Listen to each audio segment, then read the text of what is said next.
in September 1978. 3 world leaders arrived in Camp David, Maryland, for 2 weeks of secret, tense, and fraught negotiations. President Jimmy Carter, in just the second year of his presidency, had brought 2 of the world's most hard-headed leaders together for talks aimed at ending decades of war between Israel and Egypt.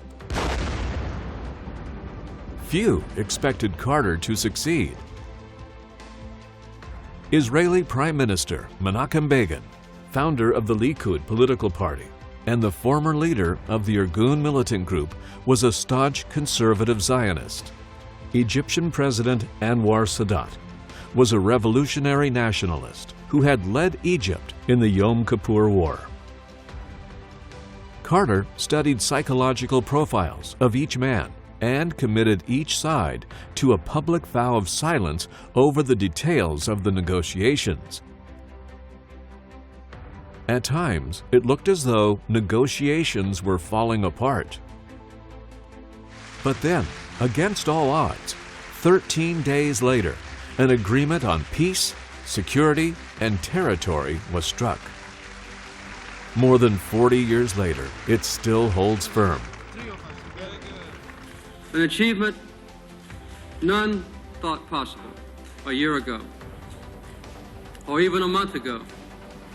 But the President took a great risk for himself and did it with great civil courage.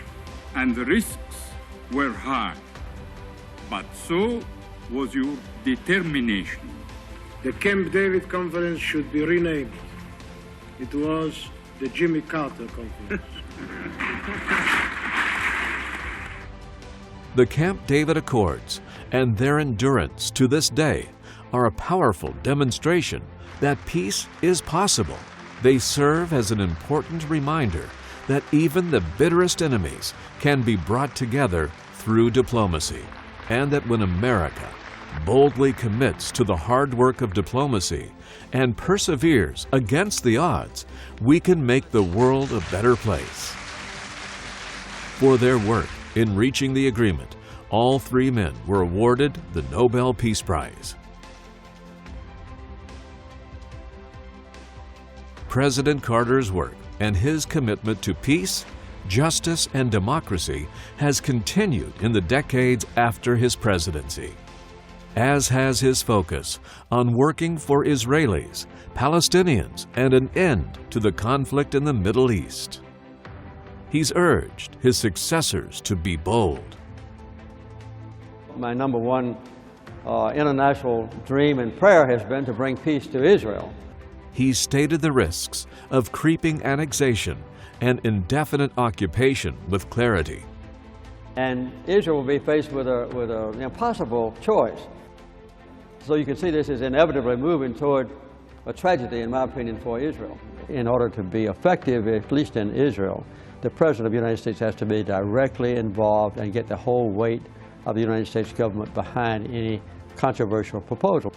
Today, the Carter Center continues its work in the Middle East and is one of the only organizations to continue to engage with all parties on the ground, from Israeli political and security officials to a wide range of Palestinian leaders and activists. War may sometimes be a necessary evil, but no matter how necessary, it is always evil, never a good. We can choose to alleviate suffering. We can choose to work together for peace.